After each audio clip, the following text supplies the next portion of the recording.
verse, pakita po doon that Jesus is also heaven.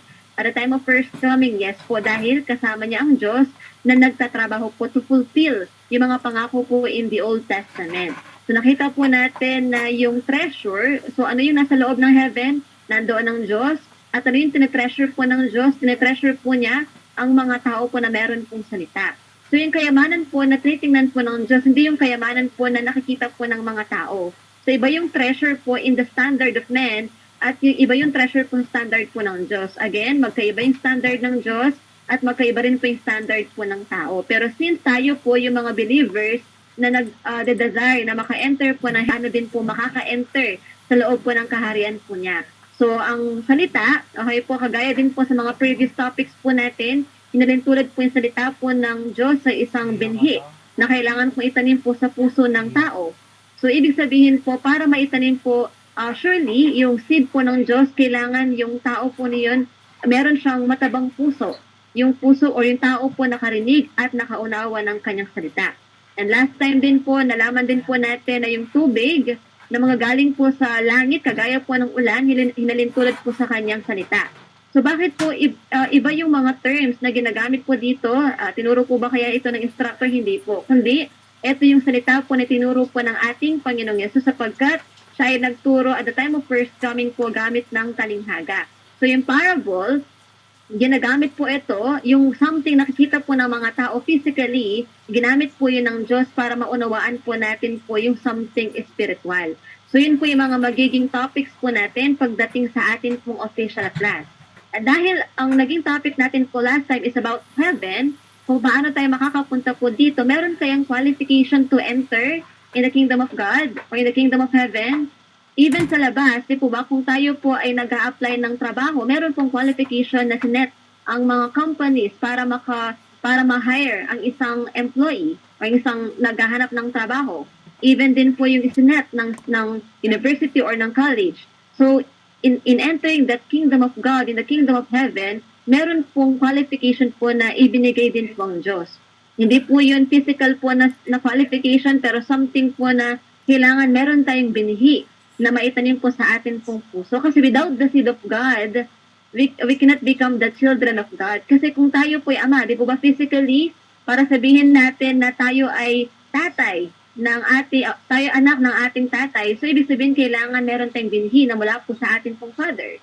So spiritually, ganun din po. So ginamit ng Diyos yung nakikita ng mga tao para maunawaan po natin po yung something spiritual. So naintindihan din natin po yung faith in every era, yung pananampalataya sa bawat panahon. Ilan nga pong panahon ang meron po sa loob ng Biblia? Meron pong 7.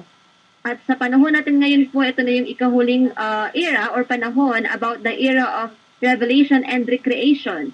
Nalaman po natin that the Bible is divided into 2. Meron pong Old Covenant at meron pong New Covenant, Old Testament or New Testament. So before magkaroon po ng fulfillment, meron po munang prophecy. Yun yung tinatawag natin po na sealed scroll, saradong aklat, kasi prophecy pa lang. Tinago, gamit po ng vision and parable. But once na dumating na po yung appointed time na sinet po ng Diyos, yun na po yung time po na mapupulfill na po ito. Yung si Jesus, ang estado po ng salita ay sarado. Hindi pa po ito maiintindihan kasi ito po ay prophecy pa lang. Pero nung dumating po ang ating Panginoong Yesus, ang estado po ng salita ay bukas na. Sino po yung magbibigay po ng understanding, yung summon po na ipapadala po ng Diyos? At ito po yung ang ating pong Panginoong Yesus noong panahon po ng first coming. So yung mga believers at that time, kailangan nilang lumapit kanino po? Yes, marami po mga tagapagturo at that time. Pero sino lamang po yung tagapagturo na galing sa Diyos? Ang ating pong Panginoon. At siya yung mag-testify po ng mga bagay po nakita at narinig po niya about nung i-fulfill po niya yung pangako po sa lumang tipan. So today, in our time today, meron din pong revelation. Ito po'y sarado. Pero hindi ito mananatili na sarado forever. Pero darating po yung time, in our time today, na mabubuksan po ito. Mapupulfill at magkakaroon na po ng understanding. So ibig sabihin na kailangan maintindihan po natin kung paano po ba tayo makakapunta sa langit at nasaan po ba ang langit. Naintindihan din po natin na ang kalooban ng Diyos, kung ano yung naitatag sa langit, ay ganun din po maitatag po dito sa lupa. So kung ano, kagaya po ng panalangin po ng ating Panginoong Yesus, your kingdom come, your will be done on earth as it is in heaven. So ibig sabihin, yung prophecy po na yun, even in Revelation chapter 21, nakita po yung heaven in the spiritual world ay bumaba sa new heaven and new earth. So meron po bang langit dito po sa lupa? Meron pong langit dito po sa lupa. Ano nga po yung langit? Ito po ay dwelling place po ng Diyos. Dito po mananahan po ang atin pong dakilang Diyos. So for today, tayo po ay mag-start na po sa atin pong magiging lesson ngayon at tayo po ay magbasa po ng atin pong lesson title ng 2 beses. Basahin natin ang ating lesson title ng 2 beses, God's Word and Man's Word. Reference verse, John chapter 3 verses 1 to 34. Again, God's Word and Man's Word. Reference verse, John chapter 3 verses 31 to 34. Amen. God's Word and Man's Word. Ayan, ang atin pong magiging topic po ngayon. So bakit kailangan malaman po natin po yung kaibahan po ng salita po ng Diyos sa salita po ng tao? So alam po natin na ang tao, mga believers, gumagamit ng Bible to share the gospel, to share the word. Pero kung ang isang tao nag-spread siya ng word at tinaluan po ng sariling salita or opinion, hindi nito magiging word of God, pero magiging turo na lamang po ito ng tao. So bakit kailangan, bakit importante po na maintindihan po ito? Kasi tayo na mga believers, yung inaasam natin po ay makatanggap ng buhay. If the word of God, ito ay salita, ito ay galing sa Diyos, ito ay galing sa kanyang kaisipan, ito ay nagbibigay po ng buhay, then ano kayong kayang gawin po ng salita po ng tao? Hindi po niya kaya magbigay po ng buhay. So, kailangan maging clear po sa atin po na, or ma-distinguish natin na every time ba na naririnig ko ang salita ng Diyos, ito ba kaya ay salita talaga ng Diyos or galing lang din talaga sa opinion ng tao? Kasi naiintindihan po natin po na merong standard ang Diyos, ito ang kanyang salita, meron din standard ang taong sarili, ang kanyang opinion. Pero kailangan maging clear po sa atin na magdin po ay warning po ni binigay in the book of Revelation that anyone who add and subtract from the word of God or the prophecy, ano po yung marireceive? Yung curse and yung plagues na nakadescribe po sa book of prophecy. So again, ano yung kaya ibigay po ng salita po ng Diyos?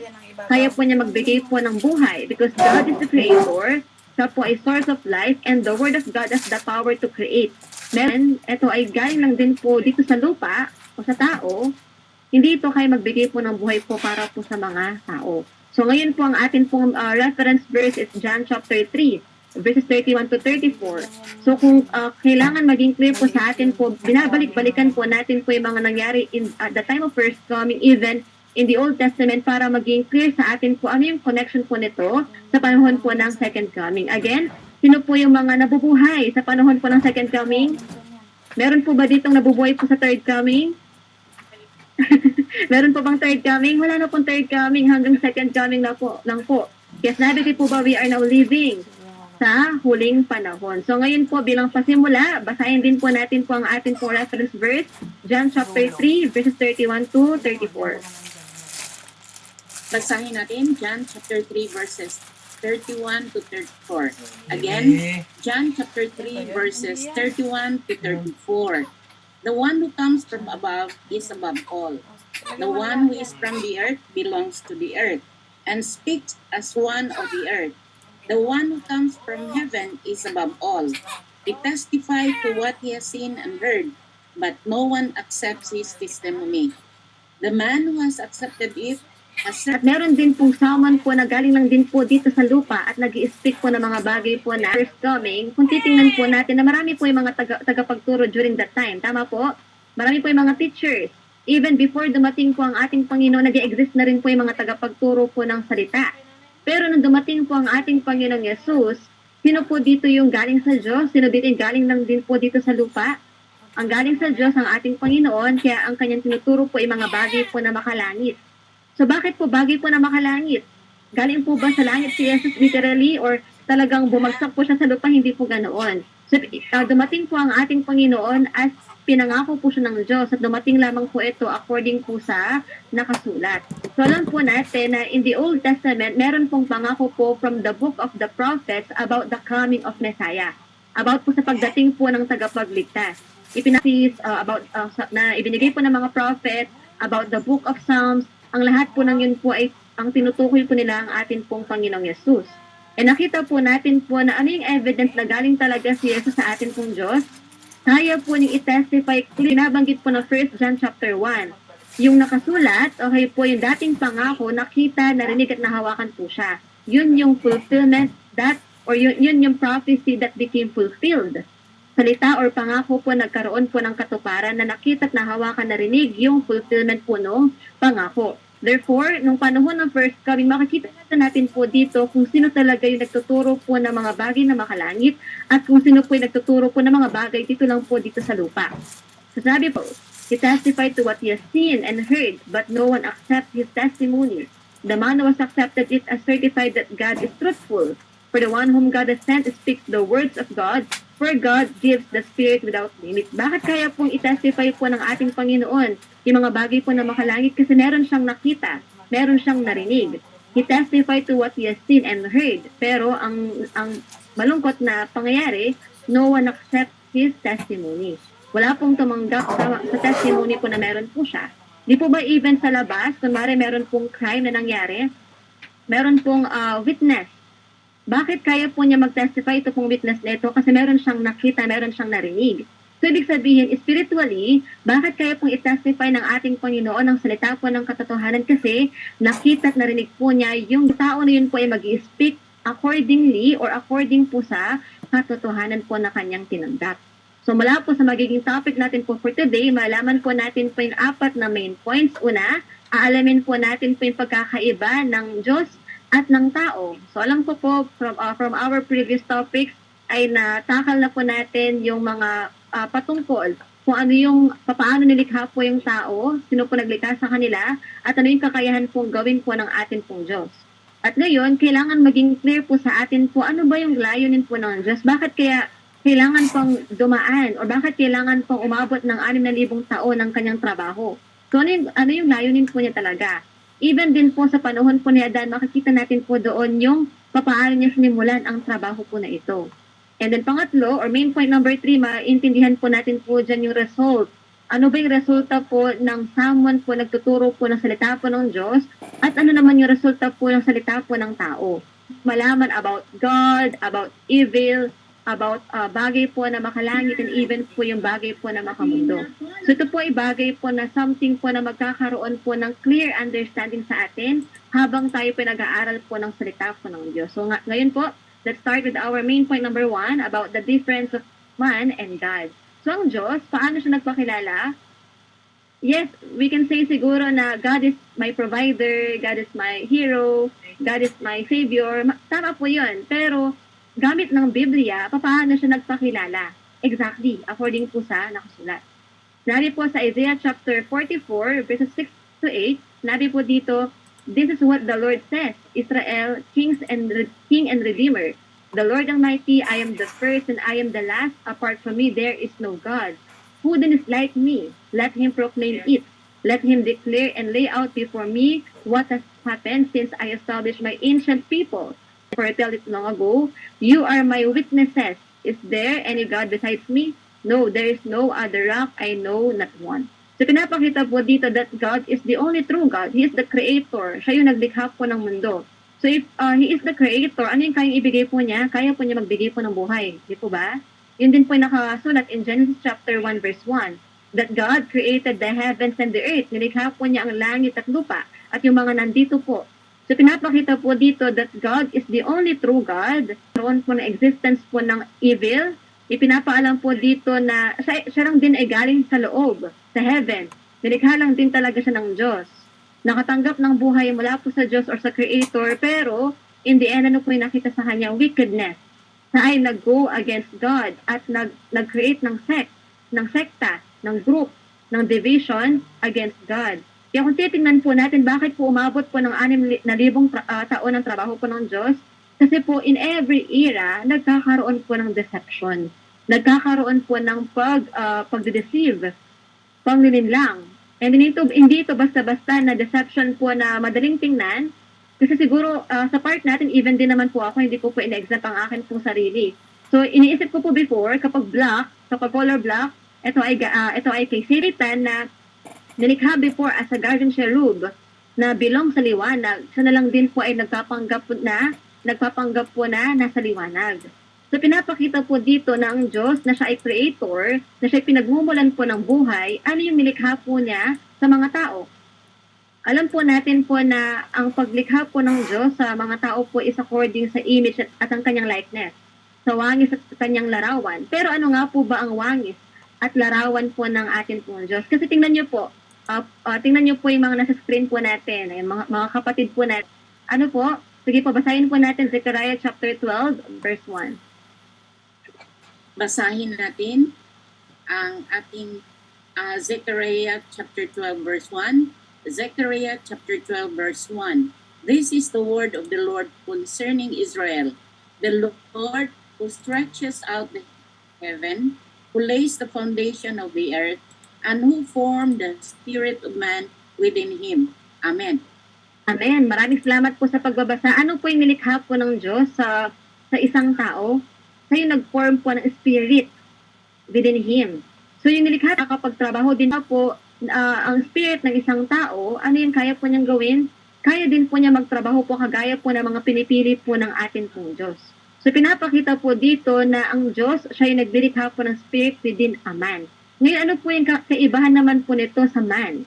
So yung tao, physical body, and is also a created being na nakatanggap lang din po ng buhay. Pero bakit sabi po dito has a physical body born by seed of evil, born with sin?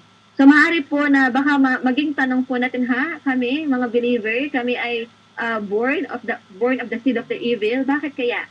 Bakit po sinabi po dito? Alam natin po, when Adam sinned, nung nagkasala po si Adan, ano po yung nangyari? Nagkasala po yung lahat ng mga tao at nag-result po ito sa kamatayan. So ibig sabihin po, yung mga tao po ay nakatanggap sila ng seed of the evil one na kailangan po mabago sa kanila, kailangan po mag-create po sila yung spirit po nila. So kailangan po ay maintindihan po natin na ano yung purpose ng Diyos, bakit pinapakilala sa atin po na siya po yung creator na nagpo-form po ng spirit po within a man, kasi meron pong dapat pong malikha sa mga tao. E nakita po natin bakit po ang Diyos ay patuloy-tuloy nag-work and even po ipili po ng tao in every era para po ituloy yung trabaho po na kanyang sinimulan. So yung purpose po ng Diyos ay para po sa pag-restore. Bakit kailangan po ng restoration? So hindi lang po sa panahon po ni Adan na deceive po yung mga tao, but even in the book of Revelation, hanggang sa panahon po ng Revelation. Kanino pong panahon ng Revelation? Ano pong panahon na po tayo ngayon? We are now in the era of Revelation and Recreation. So ngayon po, tingnan po natin kung ano po yung naging or nangyari at mangyayari po sa panahon po ng fulfillment po ng Revelation. Basahin po natin Revelation chapter 12, 7 to 9. Again, Revelation chapter 12 verses 7 to 9. And there was war in heaven. Michael and his angels fought against the dragon, and his angels fought back. But he was not strong enough, and they lost their places in heaven. The great dragon was hurled down, that ancient serpent called the devil or Satan, who leads the whole world astray. He was hurled down, he was hurled to the earth, and his angels with him. Amen. Amen. Maraming salamat po sa pagbabasa. Ano po yung Revelation? Ito po ay Book of Prophecy, di po ba? Aklat po ito ng pangako. Pangako po ni iniwan na meron pong digmaan or war sa langit. Sabi po dito, Michael and his angels fought against the dragon, and the dragon and his angels and who leads the whole world astray. He was hurled to the earth and his angels with him. So ito pong Revelation chapter 12, pumapatungkol ito sa digmaan or war na naganap. So again, hindi ito physical war, okay po, and the evil spirit. So pinapakita po dito na meron pong spiritual war na gaganap po dito na kung saan ito po ay magaganap po ito sa mga bagay po na magaganap spiritually, pero kailangan maging clear sa atin kung paano siya magaganap. So alam po natin na hindi lang po sa panahon po ni Adan na nagkaroon po ng deception, but even hanggang sa Book of Revelation. So even Satan po ay nag-work po ngayon, nagtatrabaho pa rin po ba siya until now? Nag-work pa rin po siya. So alam po natin na ito po ay espiritu. Okay po, dalawang spirit po yung nag-work, the spirit of God and the spirit of Satan. So makikita po natin na sabi po dito na meron pong dragon. Sino yung dragon? That ancient serpent. Ang matandang ito pong dragon po nito ay natalo na po siya. Natalo na po siya. He lost their place, or they lost their place in heaven. Kaya makikita po natin na at the time of the fulfillment of Revelation, matatapos na po yung trabaho po ng kalaban. Magwawagi na po ang Diyos. Pero kailangan maging clear po sa atin po na ito pong war na magaganap dito, again, hindi ito physical war. Although meron pong physical war talaga na nagaganap po even dito sa mundo, meron pong political conflict or yung war, okay po na political conflict, iba naman po ay about religion, and yung iba naman po about territorial. Pero kailangan maintindihan natin po bakit po ang Diyos ay nakikipagdigmaan against the devil and the spirit belong to the devil. Bakit po kaya? Kasi kung titingnan po natin, before Adam sinned, before magkasala po si Adan, alam natin po na ang Diyos ay kasama po ng mga tao po at that time. So yung mga tao po ay meron pong buhay, yung mga tao po ay kapiling ang Diyos. Kaya dahil po nagkaroon po ng pagkakasala at nag-led po sa kamatayan, ang dahilan po bakit po ang Diyos ay nakikipagdigmaan sa Satanas or kay Satan para po i-restore, okay po, para po bawiin yung bagay po na wala po sa kanya. So even sa labas, di po ba, bakit po nagkakaroon po ng war about territory or territorial? Bakit po? Para po bawiin po yung sarili po nilang pagmamayari. Kaya makikita po natin na spiritually, nais pong gawin po ng Diyos na ibalik po sa dating forma ang mundo. Na mawawala po yung kasamaan, mawawala po Satan, naging source po ng sin and death. Kaya yun po yung plano po ng Diyos. Kaya babasahin po natin po yung 2 Peter chapter 3 verse 13. Sinabi po dito, but in keeping with this promise, we are looking forward to a new heaven and new earth, the home of righteousness. So pinapaalam po sa atin po na meron pong restoration po na gagawin po ang Diyos pagdating po ng fulfillment po ng Revelation. Yes, alam po natin po, pinapaalam na po ito even sa bawat panahon. Even po sa Old Testament prophecies, pinapakita na po na meron pong gagawin po na panibago. So bakit po new heaven and new earth? Kasi hindi na ito kagaya po ng previous heaven and previous earth. Hindi na siya kagaya po ng lumang langit at lumang lupa. Bakit meron pong bago? Kasi meron pong nangyaring hindi maganda dun sa previous, dun sa kailangan na po yung pumili po ng panibago kagaya po ni Noah para po muling ituloy ang trabaho po ng Diyos. So bakit kailangan po na magkaroon po ng bagong langit at bagong lupa? Kasi meron na pong mali dun sa naganap or na-establish po na previous heaven and previous earth. Kaya meron pong new heaven and new earth, the home of righteousness. Ibig sabihin po ba ng instructor na gugunawin po ng Diyos physically yung mundo? Sa tingin po natin, physical din po kaya yun? Kasi Matthew chapter 24 is talking about the sign of the end, connected po kay Revelation.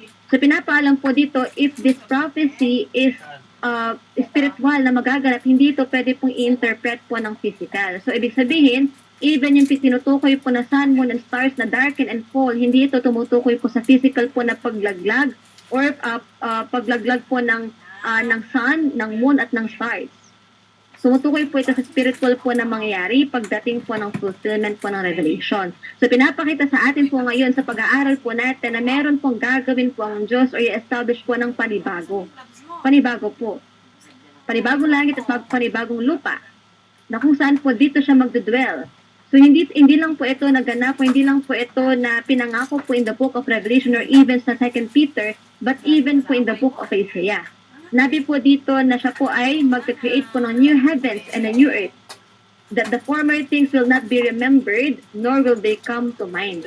So hindi na po alalahanin yung mga nangyari from the past, kundi magkakaroon na po ng panibago wherein panibagong trabaho po ng ating pong Diyos.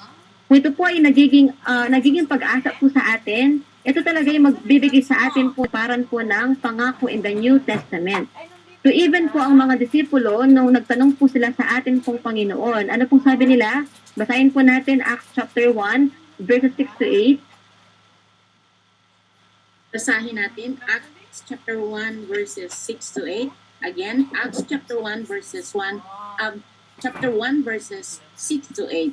So when they meet together, they ask him, Lord, are you at this time going to restore the kingdom of Israel? He said to them, it is not for you to know the times or date the Father has set by his own authority, but you will receive power when the Holy Spirit comes on you, and you will be my witness in Jerusalem and in all Judea and Samaria and to the ends of the earth. Amen. Amen. Maraming salamat po sa pag to know the times or date the Father set by His own authority. So, ibig sabihin, even din po yung patungkol sa panahon po ng second coming or huling panahon, hindi po alam kung kailan, ano yung exact na date, kung kailan ito matutupad or mangyayari, pero meron pong senyales na ibinigay. Meron pong signs na ibinigay po ang atin pong Panginoon para po sa muli po niyang pagdating. At gamit ng mga senyales po na ito yung magiging guide para po mag-prepare, para po maghanda yung mga tao na nabubuhay sa panahon po ng second coming. So, kailan po makikita ito pong new heaven and new earth po na binabanggit pong i-establish po ng Diyos?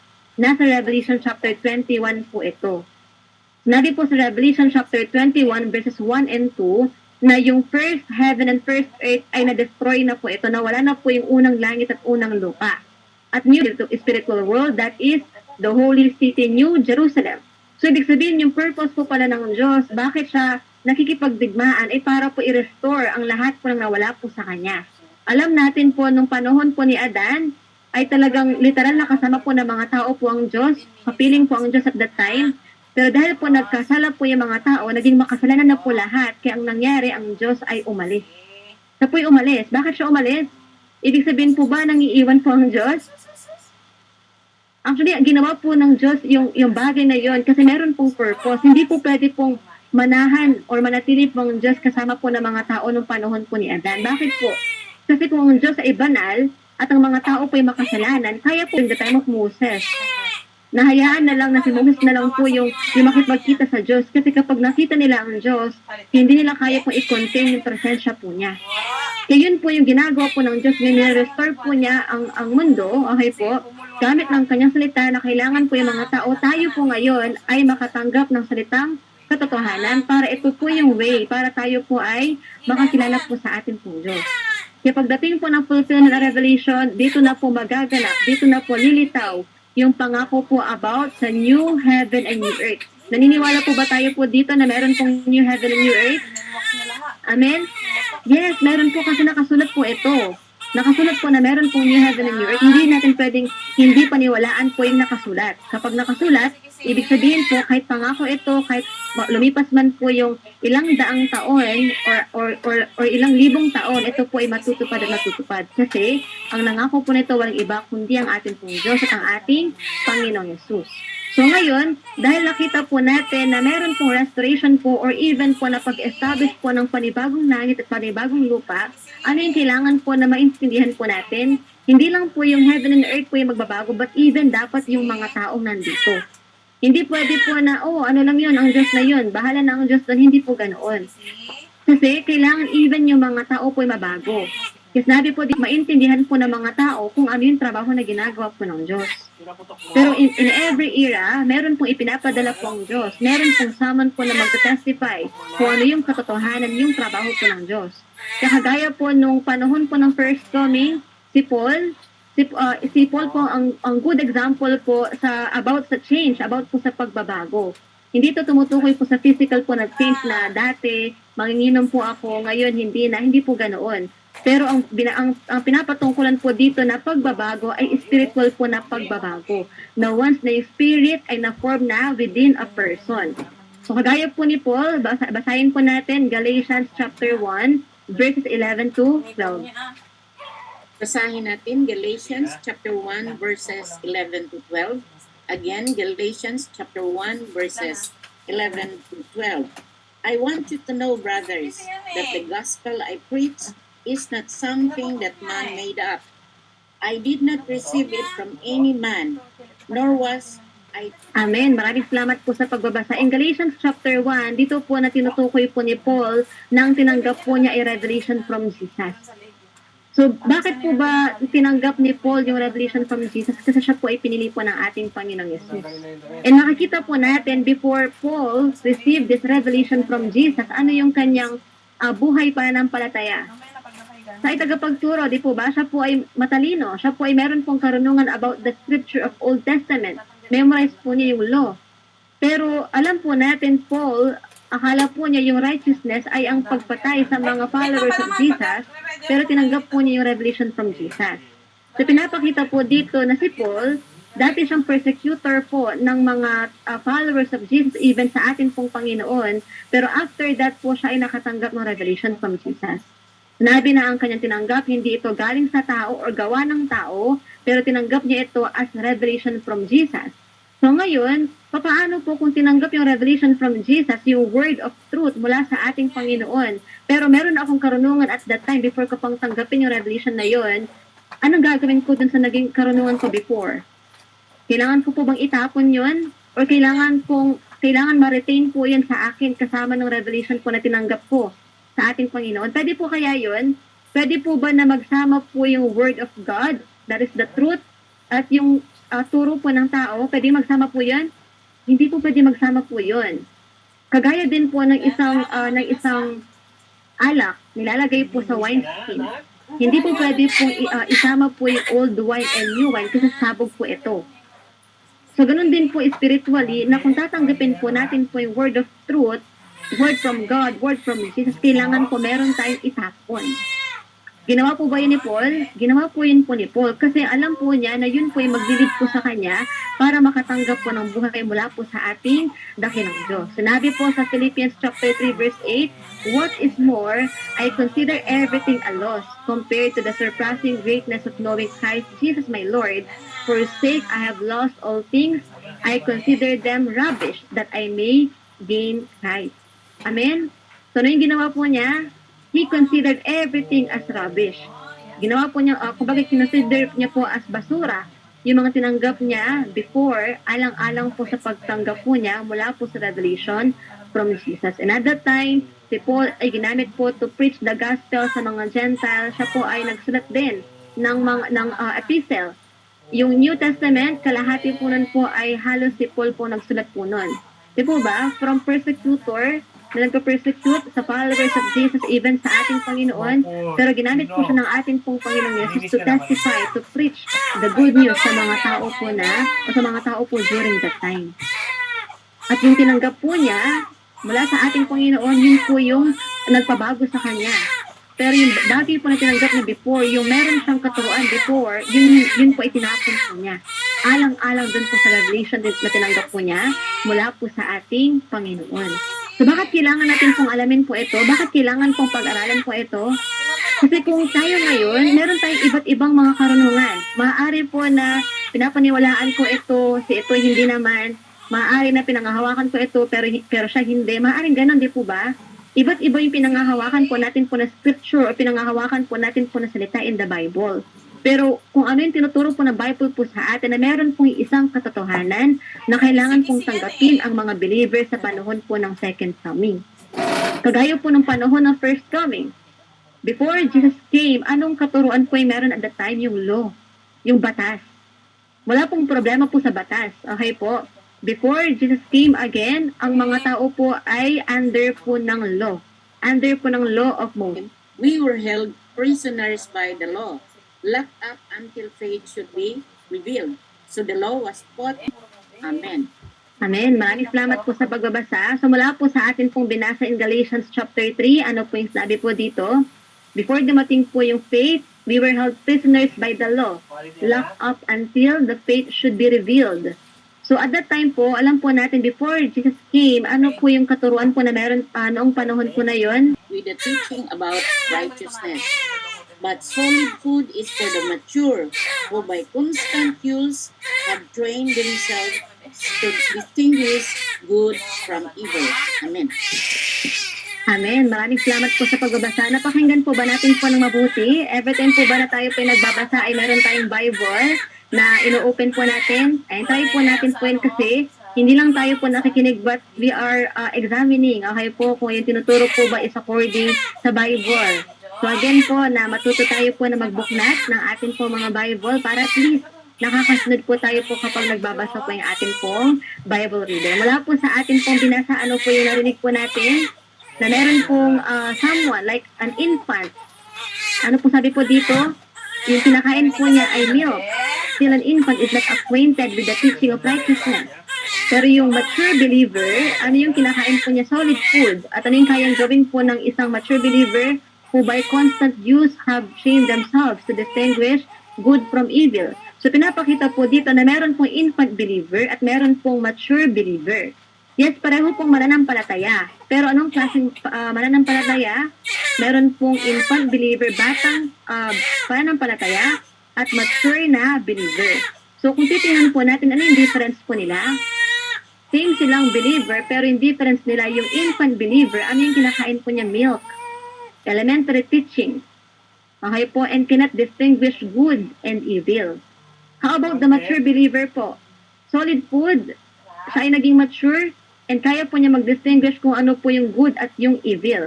So pareho pong believer po dito, again, wala pong masama sa pagiging infant believer. Pareho pong believer po ito. Pero ang ginugusto po ng Diyos, for us to distinguish good and evil, kailangan po tayo po yung maging mature believer na kinakain po yung solid food. Nabi po na yung mature believer po na-train po sila. Na-train po sila. So, ibig sabihin, kung na-train po sila, hindi ito bagay po na sa pag-aaral ay nag-encourage po tayo, sweet messages, or mga encouragement word, hindi po ganoon. Kailangan natin pong matrain gamit ng salita, matuto gamit ng salitang katotohanan para malaman po natin paano tayo makapag-distinguish po ng mabuti at masama. Yun po yung characteristic po ng isang mature believer. So, ibig sabihin kung ang revealed word po ito ay salita po na bukas, na available pong unawain, at yun po magbibigay po ng understanding sa mga tao at magbibigay po ng buhay. How can we distinguish? Since God gave us the free will, binigyan tayo ng free will to choose kung ano po yung nais po natin, pero sa part po ng Diyos, ano yung gusto po niyang gawin po natin? Ang piliin po ang buhay. Na kapag pinili po natin yung buhay, ano yung kayang ibigay po nila sa atin, kaya po tayo maging kasangkapan, maging instrument, para din po magbahagi po ng salita sa mga tao. Basahin po natin Deuteronomy chapter 30, verses 19 to 20. Basahin natin Deuteronomy chapter 30 verses 19 to 20. Again, Deuteronomy chapter 30 verses 19 to 20. This day I call heaven and earth as witnesses against you that I have set before you life and death, blessing and curses. Now choose life so that you and your children may live, and that you may love the Lord your God. Listen to his voice and hold fast to him. For the Lord is your life, and he will give you many years in the land he swore to give to your fathers, Abraham, Isaac, and Po, blessings and curses, life and death. So pinapakita po dito na yung mga tao, or even tayo po ngayon as a believer, na tayo po ay nasa gitna. Okay po? Napipiliin po natin either yung good or evil, either yung life or death, blessings or curses. So pinapakita sa atin po na even God, ibinibigyan tayo po ng freedom to choose. Ano yung pipiliin po natin? Pero sa part po ng Diyos, ano po yung gusto po niyang piliin po natin? Ang piliin po natin yung buhay. For the Lord is your life, and He will give you many years in the land He swore to give to your father, Abraham, Isaac, and Jacob. Ibig sabihin po ba nun, instructor, na ito pong bagay po na ito ay para lamang po sa mga chosen people, the physical Israel? Hindi po.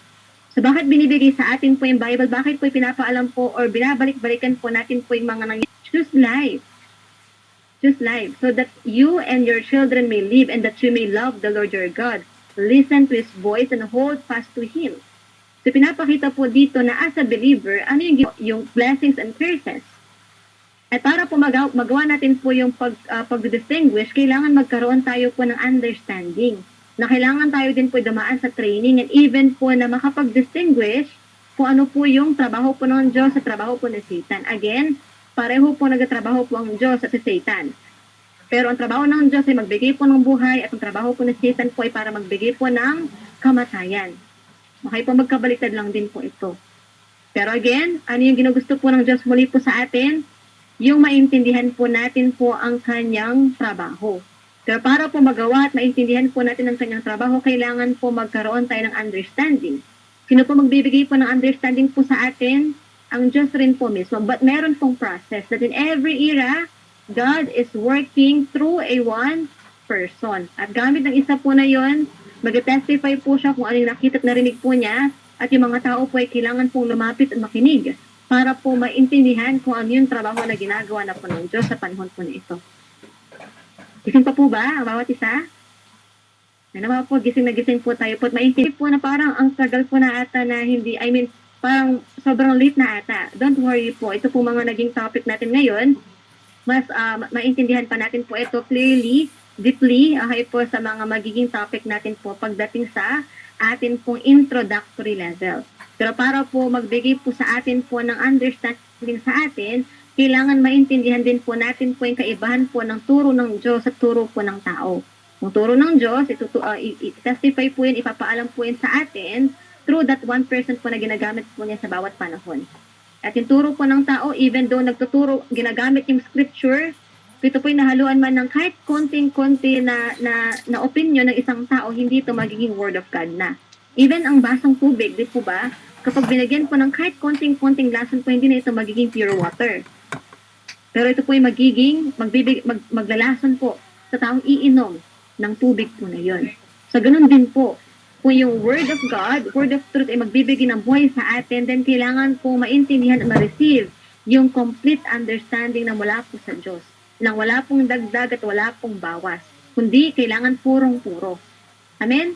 Okay po, so as a conclusion, basahin po natin Philippians chapter 2, verse 12. Basahin natin Philippians chapter 2, verse 12. Again, Philippians chapter 2, verse 12. Therefore, my dear friends, as you have always obeyed, not only in my presence, but now much more in my absence, continue to work out your salvation with fear and trembling. Amen.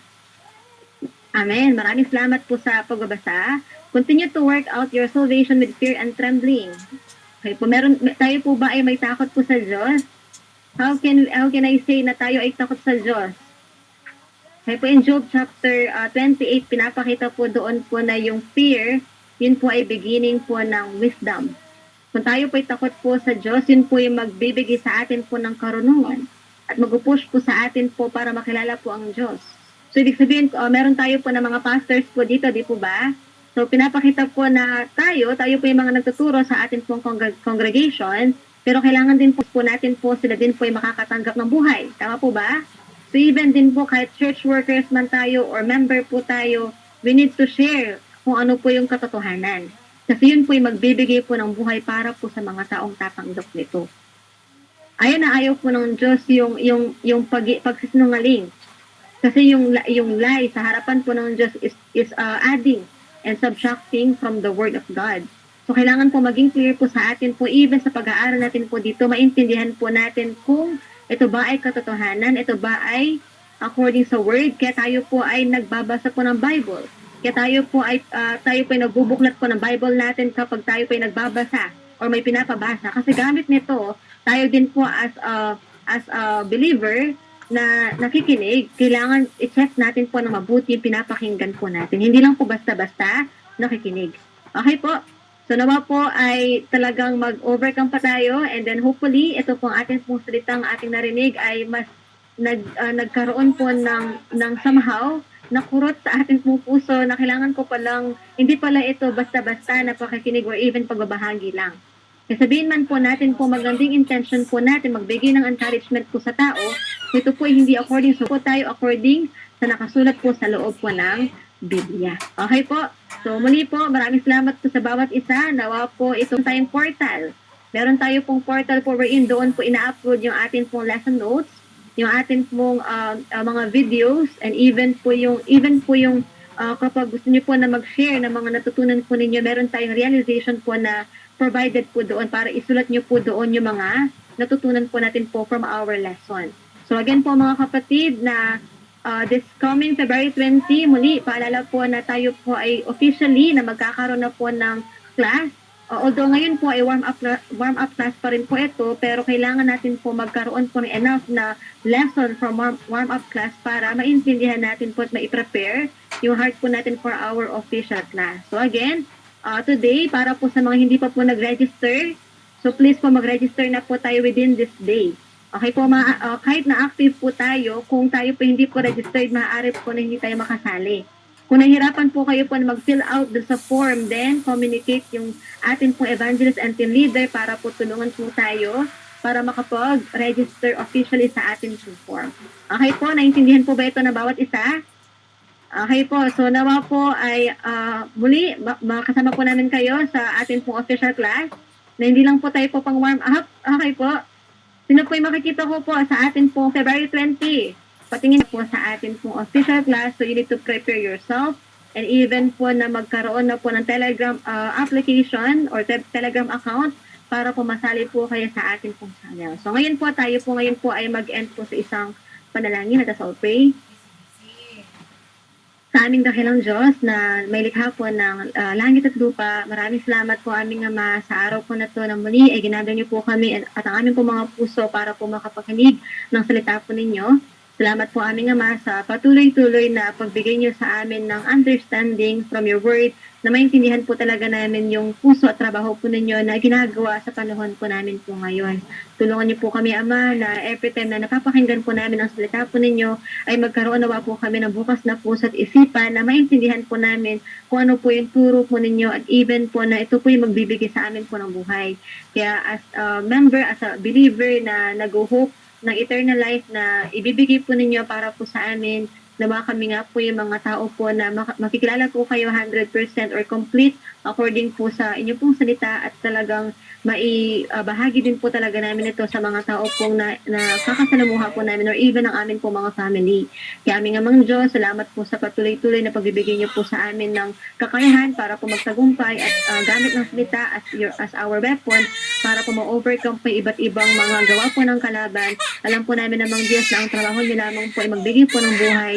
Kaya anything po na nag-go against po sa pag-aaral ay hindi ito galing po sa aaral po na to upang sa pagkakataon na kami po yung mga tatayo, kami po yung mga tao po na magbibigay din po ng understanding po sa mga tao at magagamit niyo po para sa trabaho niyo po na ginagawa na po sa panahon po na ito. Salamat po aming dahilan Diyos, samahan niyo po kami sa pag-aaral po na to at na maintindihan po namin po ang lahat ng nakasulat sa inyo pong kasulatan. Ito lamang po Ama ang aming pong samot dalangin sa pangalan po ng aming Panginoong Yesus. Amen. Ibigay po sa gabing ito at tunay po nawa po ay salita na nagmumula sa SPN. Para sa iba pa pong programa ng Zion Christian Mission Center po online Bible Study para po sa ating mga non-pastor theology course. Kaya po, kaya din po naman bawat isa na makapag-invite na po ng ating mga mahal sa buhay at dito po natin sila class. At sa darating po na February 2024, tayo na po ay dadako po sa ating introductory. And po dito na po nagtatapos po ang ating mga announcement at makikita po natin ang ating registration link po sa ating chat box. Ngayon po, tayo po ay dumako na po sa ating sharing. Po, magandang gabi po. Rinig po ba? Amen. Siguro po this time, I will give my honest opinion with regards to our topic. But to me, I see it as overwhelming for me kasi may mga topics na sa isang lesson, iba-iba yung topic. Just like for example, sa ating topic number 1, overall, the bottom line is may natutunan din naman and take away ko din dito is the importance of knowing the Word of God and knowing the man's word. Kasi sabi nga ni Paul, hindi niya na-receive yung tinuturo niya through from any people. Na-receive niya ito through God and through the Holy Spirit. So, importante na we know and we surely receive the Word of God for us to teach the right principle according to the Bible. Yun lang. Amen po. Maraming salamat po sa ating kapatid na si Noel. At tunay po, lesson po natin. At isa na lamang po ang ating tatawagin. Pari po ba nating matawag po ang ating kapatid po na si Ma'am Abigail Baleda.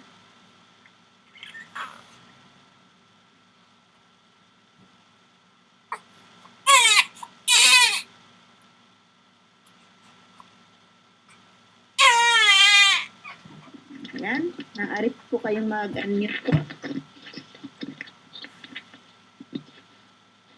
Isa po na nagtaas ng kamay. Naisin man po namin kung po kayong tawagin isa't isa, ngunit po hindi po kakayanin po ng ating oras. Kaya po, maaari po nating isend po ang ating mga natutunan or realization po sa ating mga nagpa-follow up po sa ating mga TL or evangelist po. Kaya po, bigyan po natin ng bawat isa na mapula pong puso. Pusuan po natin ang ating mga kapatid at ang mga nagbigay po ng kanilang natutunan. Amen po. Maraming salamat po sa bawat isa.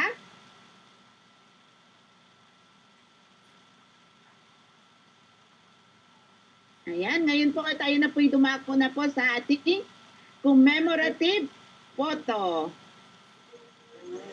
Ayan, dahil po tayo po ay nagkakaisa sa salita at para sa Diyos, tayo po ay mag-sign ng We are one. We are one. Amen. Ayan. Ayan na po. At ngayon po, tayo po ay magpuso po sa ating mga screen. At tayo po ay magsasign po ng fighting sapagkat po tayo ay lalaban. Kailangan po nating mag-register sa ating pong official registration po. Sige po, taas po tayo ng kamay ng hindi pa po. And magre-remain po tayo later on. Tama po ba yung mga nakataas po ng kamay hindi pa po registered? Sure na po, Mother RJ, Sister Abigail, Mother Mark,